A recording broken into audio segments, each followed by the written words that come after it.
O cinema é uma arte poderosa, né? Ele molda a nossa cultura, a nossa forma de ver o mundo. Mas como será que ele retrata as relações amorosas entre mulheres? Hoje, a gente vai dar uma espiada por trás das câmeras para entender isso melhor. Olha essa frase, é da Beyoncé. Tá na hora do cinema contar uma grande história de amor lésbico. E é exatamente isso, né? Ela resume um sentimento que está no ar, existe uma vontade, uma demanda real por mais histórias de amor entre mulheres nas telas e histórias boas. Pois é. A questão é, o que o cinema tem entregue até agora? São histórias de amor de verdade? São só fantasias? Ou é outra coisa? Para tentar responder a isso, a gente vai mergulhar na análise de 3 filmes bem conhecidos. A gente vai olhar bem de perto para 3 produções internacionais. Um filme espanhol, Um Quarto em Roma, um brasileiro, o Flores Raras, e um francês, o super comentado Azul é a Cor Mais Quente. São 3 culturas, 3 visões diferentes, mas que abordam o mesmo universo. Então qual vai ser o nosso caminho? Bom, a gente vai começar falando sobre cinema e olhar, depois vamos ver os pares contrastantes nos personagens, em seguida, a câmera que sente e as cores que falam. E para fechar, a gente discute os estereótipos e quem são os diretores por trás dessas obras. Bora começar então pelo primeiro ponto, o cinema e o olhar. Porque é isso, né? Nenhuma história no cinema é contada de forma neutra. Sempre tem um filtro, uma perspectiva. E quando o assunto é o relacionamento entre mulheres, essa perspectiva se torna, fundamental. E aqui entra um conceito muito importante, o chamado male gaze, ou o olhar masculino. A análise que baseia nosso papo de hoje aponta que, muitas vezes, as cenas são filmadas, digamos, não necessariamente para quem se identifica com a história, mas sim de um jeito que pode ser mais interessante para um espectador masculino heterossexual.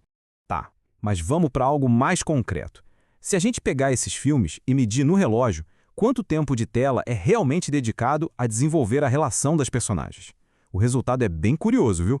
Olha só esses números. Um Quarto em Roma dedica mais de 34% do tempo ao relacionamento. Já o Azul é a Cor Mais Quente fica lá embaixo, com 15%. Uma diferença enorme. Mas calma, número sozinho não conta a história toda. E é aqui que o contexto entra para mudar tudo. Azul é um filme super longo, com quase 3 horas. Ele acompanha a vida inteira da protagonista, a Adele, desde a adolescência. Já Um Quarto em Roma acontece basicamente em uma noite só. Então, aquela porcentagem menor não quer dizer que a relação é menos importante, e sim que o filme tem um escopo muito maior.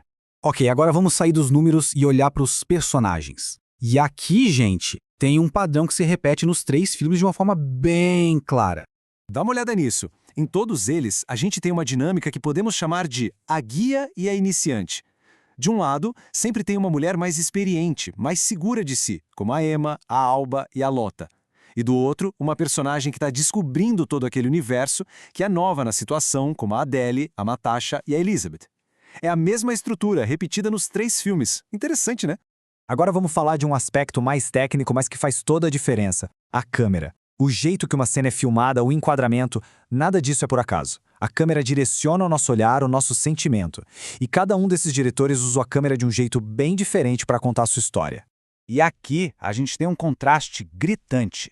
Azul é a Cor Mais Quente é um filme de rostos. A câmera fica colada nas personagens, buscando a emoção, a intimidade no olhar. Já Um Quarto em Roma é um filme de pedaços de corpos. São planos detalhe de bocas, seios. A construção é muito mais focada no erotismo, quase num fetiche, como a análise aponta. E o Flores Raras? Bom, ele vai por um terceiro caminho. O Bruno Barreto usa mais planos abertos, mais amplos. Ele faz questão de mostrar o casal no mundo delas, no contexto social e histórico do Brasil daquela época. Isso dá uma outra dimensão para o relacionamento, né? Ele não acontece numa bolha. Ok?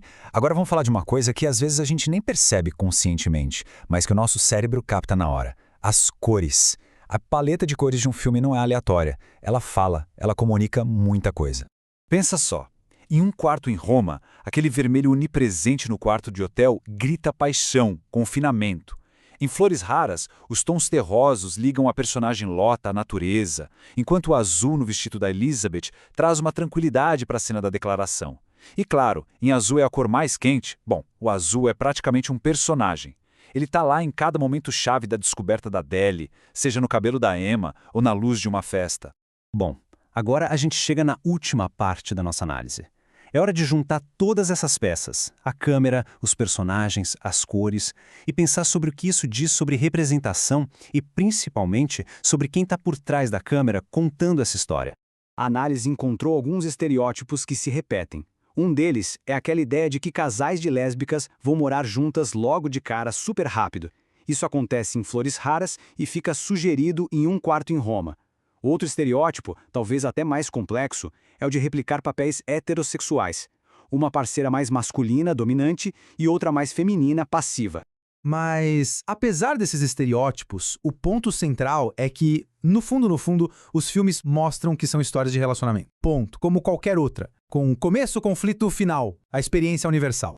E é isso que nos traz para a pergunta final, a mais crítica de todas. Se a história é universal, será que faz diferença quem está contando essa história? A perspectiva importa? Vamos ver. 0. É esse o número. Esse é o número de diretoras mulheres nos 3 filmes que a gente analisou. 0. Os diretores são Júlio Madden, Bruno Barreto e Abdelatif Kishi. Todos homens e todos com mais de 50 anos na época em que fizeram os filmes. E assim, isso não é só sobre esses 3 filmes, né? O estudo mostra que isso reflete uma tendência da indústria inteira, onde as mulheres ocupam só 18% dos cargos criativos mais importantes, como direção, roteiro, produção. Ou seja, o que a gente viu aqui é um retrato de um problema bem maior. E é com essa reflexão que a gente fecha. A gente viu que relacionamentos são universais. Mas a perspectiva de quem filma, ela importa? A análise desses 3 filmes parece gritar que sim, importa. E muito. Fica aí a pergunta, né? Uma pergunta fundamental para o futuro do cinema.